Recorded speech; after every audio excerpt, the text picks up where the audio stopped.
What in your opinion is the reason के जो C level leadership globally in global projects की जो है वो इंडियंस की है? डू यू बिलीव कि वही रीजन है कि उनके पास अपॉर्चुनिटी ज्यादा है, या is there something else as well?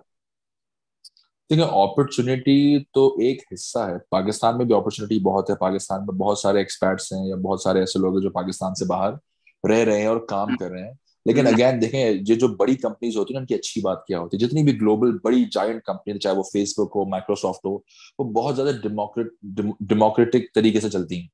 तो वहां पे कोई फैमिली इन्फ्लुएंस नहीं होता है कि बाप ये है तो बेटा डायरेक्टर है, तो ये सीईओ है तो फलाना है। तो वो एक बहुत ज्यादा इक्वल अपॉर्चुनिटीज देते हैं हर इंडिविजुअल को। और आपने देखा भी होगा कि तकरीबन सीईओ ऐसे हैं जिन्होंने उस कंपनी के साथ अपनी पहली जॉब की थी और वो इवेंचुअली जो है वो लैडर क्लाइंब अप करके सीईओ बने हैं। तो वहां पे एक बड़ा फेयर प्रोसेस है, बहुत फेयर प्रोसेस है प्रमोशंस का भी, कि अगर किसी को भी जो है वो सीईओ लेवल तक जाना है तो everybody, it's open for everyone, it's an open level playing field for everyone.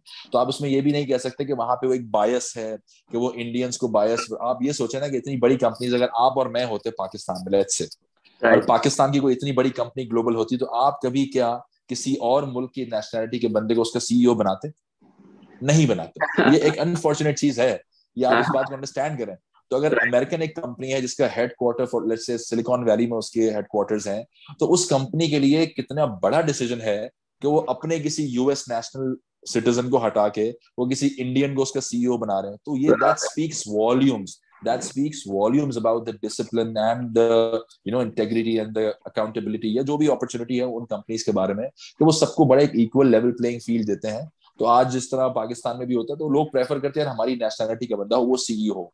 तो अगेन ये मैंने क्यों आपको बताया, इसलिए बताया कि हम उसमें ये ब्लेम तो नहीं कर सकते कि उनको कोई अपॉर्चुनिटी ज्यादा मिलती है या उनके लिए बायस है इन कंपनीज का, जबकि बायस तो अदरवाइज होना चाहिए कि वो उस नेशनैलिटी के बंदे को सीईओ बनाए जिस नेशनैलिटी या जिस मुल्क में वो स्टार्टअप बेस्ड है। दूसरी चीज ये कि जो मेन पे रीजन बचता है, वो रीजन यही बचता है कि उनकी जो एक्सीलेंस है, जो उनका स्किल लेवल है, जो उनकी डेडिकेशन है, जो उनका तमाम तर एक समझते हैं आप कैपेबिलिटी है, कैपेसिटी है, वो हमसे थोड़ी आगे है, हमसे थोड़ी सी बेहतर है।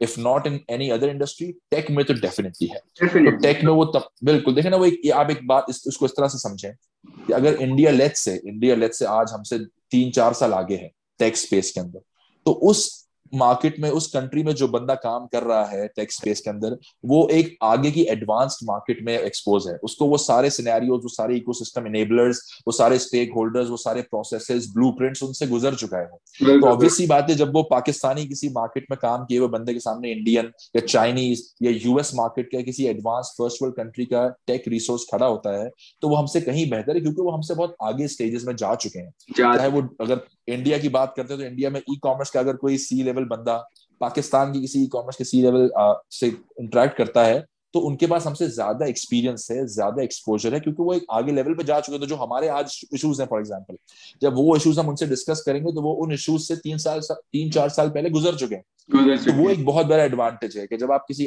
ऐसे मुल्क में, ऐसे एनवायरनमेंट में काम कर रहे हैं जो बहुत एडवांस लेवल पे उस इंडस्ट्री में ऑपरेट कर रही है, तो आपके एक्सपीरियंसेस, आपका एक्सपोजर बहुत ज्यादा इन्हांस हो जाता है, जिसकी वजह से आपकी एम्प्लॉयबिलिटी बढ़ती है। और एम्प्लॉयबिलिटी बढ़ने की वजह से आपकी जो सी लेवल पोजिशन है, वहां पे भी आपके लिए एक अच्छा जो है वो एक एनवायरनमेंट सेट होता है, जहां पे आप ग्रो करके, प्रोग्रेस करके सीईओ लेवल पे जा सकते हैं।